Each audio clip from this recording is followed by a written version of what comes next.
Hello नमस्कार। आप सभी यूपीएससी एस्पिरेंट्स और पीसीएस एस्पिरेंट्स को मेरा YouTube channel only UPSC civil exam 88 by Dhanjilal sir, इस चैनल को आप लाइक सब्सक्राइब शेयर ज़रूर करें। आज मैं टॉपिक अनएम्प्लॉयमेंट बेरोजगारी के बारे में पढ़ा रहा हूँ इंडियन इकोनॉमी से। इस टॉपिक से प्रीलिम्स में काफ़ी क्वेश्चन पूछते हैं, तो आप इन एम्प्लॉयमेंट के बारे में पूरी तरह से पढ़ें और इस पर आए हुए क्वेश्चन को सॉल्व करें। क्वेश्चन नंबर 1, भारत में उच्चतर शिक्षा के संबंध में निम्नलिखित कथनों पर विचार कीजिए। ऑप्शन 1, भारत में शिक्षा का प्रारंभ शीर्ष पर नुकीला है। ऑप्शन 2, शिक्षित युवाओं की बेरोजगारी दर उच्चतम है। माध्यमिक या उससे अधिक शिक्षित युवाओं में बेरोजगारी दर अधिक है। उपयुक्त कथनों में से कौन सा शेष सही है? ऑप्शन ए 1 युग्म, ऑप्शन बी 2 युग्म, ऑप्शन सी 3 युग्म, ऑप्शन डी कोई नहीं। तो इसमें राइट आंसर है ऑप्शन सी 3 युग्म सही है। तीनों कथन ही सही है। भारत में शिक्षा का प्रारंभ बहुत ही नुकीला है, जो दर्शाता है कि उच्चतर शिक्षा स्तर तक बहुत कम लोग पहुंच पाते हैं। ये बात बिल्कुल सही है कि इंडिया में बहुत कम लोग हैं जो पोस्ट ग्रेजुएट कर रखी है, ठीक है। और यही नहीं, शिक्षित युवाओं की बेरोजगारी दर भी ज़्यादा है। जो नेशनल सैंपल सर्वे ऑर्गेनाइजेशन के आंकड़ों के अनुसार शिक्षा प्राप्त युवाओं में वर्ष 2011-12 में बेरोजगारी दर 19% थी, ठीक है। तो इसलिए तीनों युगों में सही हो जाते हैं। क्वेश्चन नंबर 2, किसी एक किसान के पास 4 एकड़ का भूखंड है और उसे अपने खेत में विभिन्न प्रकार की क्रियाओं को निष्पादित करने में 2 श्रमिक की आवश्यकता है, किंतु वह अपने परिवार की 5 सदस्यों, पत्नी, बच्चों आदि को कृषि कार्य में लगा लेता है, जबकि उसे इनकी आवश्यकता नहीं है। तो कौन सा सही है इसमें? ऑप्शन ए संरचनात्मक बेरोजगारी, ऑप्शन बी परछन बेरोजगारी, ऑप्शन सी मौसमी बेरोजगारी, ऑप्शन डी चक्रीय बेरोजगारी। तो इसमें राइट आंसर है ऑप्शन बी। इस टाइप की जो बेरोजगारी होती है उसे क्या कहते हैं? परछन बेरोजगारी। इसमें क्या होता है, जैसे आपने गांव में देखा होता है, ज़्यादातर गांव में पाई जाती है कि एक किसान के पास में 2 खेत होते हैं और उसमें पूरा परिवार लगा रहता है, जबकि उसमें सिर्फ 1 बंदे या 2 बंदे की ज़रूरत होती है। और उसमें चाहे 10 बंदे उसमें काम करें या 2 बंदे काम करें, उनसे उतना ही उत्पादन होता है जितना होता है। तो इस प्रकार की छिपी हुई बेरोजगारी को हम क्या कहते हैं? परछन बेरोजगारी। अब हम सभी बेरोजगारी के बारे में पढ़ लेते हैं। अब देखते हैं संरचनात्मक बेरोजगारी। जो स्ट्रक्चरल बेरोजगारी तब उत्पन्न होती है जब उपलब्ध रोजगारों तथा रोजगारों की तलाश कर रहे लोगों के कौशल के बीच एक बेमेल संबंध होता है। यह मुख्यतः तब घटित होती है जब कोई नई प्रौद्योगिकी किसी कार्य रूप को अप्रचलित अथवा पुराना बना देती है, जिससे उस क्षेत्र में रोजगार स्तर में भारी गिरावट आती है। उदाहरण के लिए, यदि वस्तुओं को एक स्थान से दूसरे स्थान पर पहुंचाने के लिए व्यक्ति के स्थान पर ड्रोन का उपयोग करने पर विचार करें, तो यह उन लोगों के मध्य उच्च बेरोजगारी उत्पन्न करेगा जो वस्तुओं की आपूर्ति करने में निपुण है। समझे आप?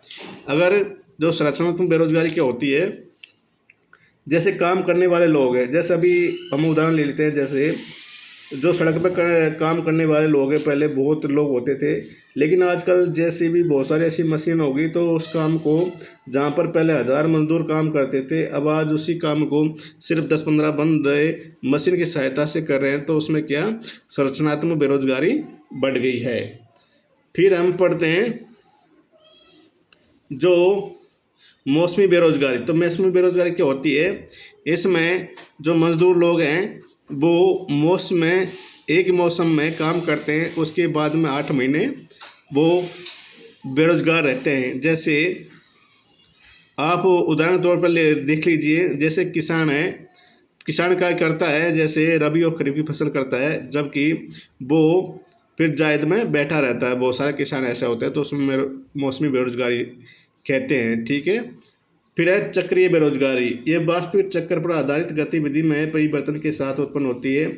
आर्थिक मंदी के दौरान वस्तुओं और सेवा की मांग में कमी से रोजगार के अवसरों में कमी आती है, जबकि आर्थिक विकास की उच्च स्तर के दौरान वस्तुओं और सेवा की मांग में वृद्धि होती है। इसलिए जो लोग काम करना चाहते हैं उनके लिए उपलब्ध अवसरों में वृद्धि होती है, ठीक है। तो चक्रीय बेरोजगारी क्या होती है, ये आर्थिक मंदी के दौरान होती है और वस्तु और सेवा की मांग में कमी आती है, जिससे रोजगार में अवसरों में कमी होती है, जबकि आर्थिक विकास के उच्च स्तर के दौरान वस्तु और सेवा की मांग में वृद्धि होती है।